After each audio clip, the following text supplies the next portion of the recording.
if we could not meet the sun's cruel embrace, perhaps we might rebuke it.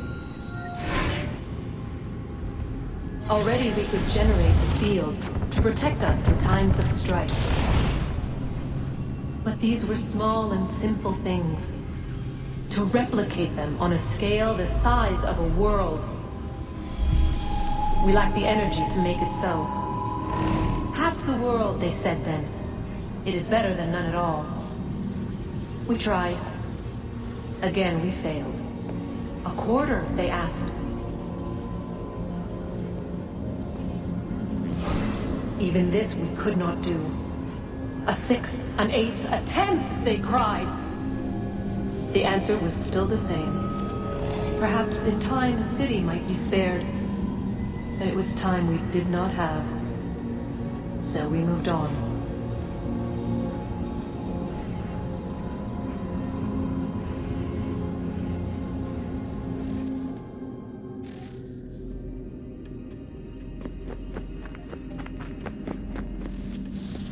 Wonder what's inside. Only one way to find out.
What is a fact?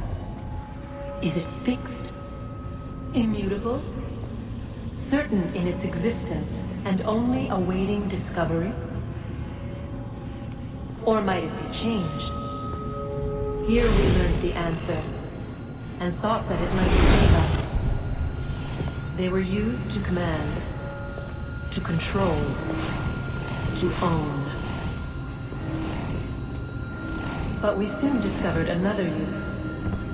When enough sat in thrall and were told to believe, their thoughts took on form.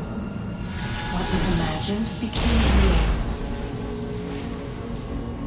If 100 minds could wish away a wall or create a tree, what might 1,000 do? 10,000? More? Might we change the consensus and will the threat away? We resolved to send one into the sky where it might illuminate us all. Once placed, a sentence would be uttered. Make us safe. In this way, we would change the consensus. We would save the world.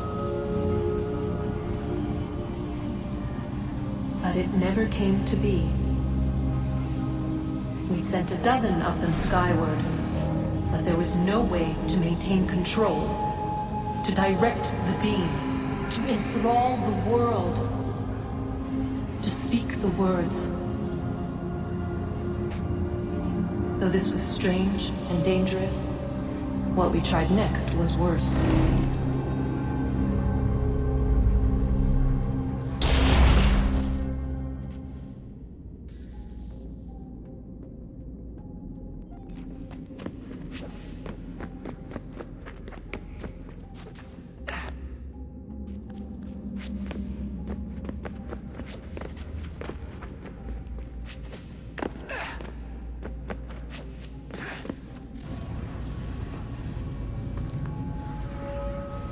Our first instinct was to travel back, to change the past. But we could not find a way. But forward, we could look forward. And so here we sought to see beyond ourselves, and know what was to come. First we wanted to learn if our work would succeed. But the answer was always the same. So we moved on to other things. But she remained. The one you call Minerva. In time, she too stopped looking. And instead began to speak. She called out across time, in the hopes that you might be saved. She hid messages where none might find them, save for you and those within this place. Fascinating. Tired of it. The cryptic warnings, the threats. Just tell us what you want! But they are. We saw the Nephilim there. We seemed like grasshoppers in our own eyes, and we looked the same to them. Imagine trying to explain all this to a 2-year-old, to a grasshopper. When they said the will of the gods was unknowable, they meant it. Literally. I killed her, you know. I killed Lucy. It was the apple, son. It was Juno. I saw what she was. What would happen if I let her live? I could have stopped myself. I mean, there was a force there. But I didn't have to. I chose to. Desmond. Lucy was going to betray us and take the apple back to Abstergo. I saw the satellite launched. I saw them turn it on, and then... it failed. Whatever's on the other side of that door, it benefits Juno. We need to be careful.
I'm telling you, there's something down here. Don't be daft. I don't know, maybe they were sleeping or something and we woke them. Some kind of cryogenics? Or hibernation. I mean, how do we know what the hell they were doing down here? They were working on a bunch of different solutions, but nothing worked.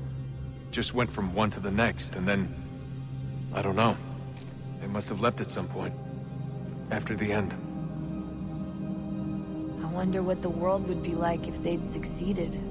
I'm more concerned about what it'll be like if we don't. Salvation. They found a way. Too late for them, but not for you. Sealed to protect it. Though now it bars your way. Find the key. The past will tell.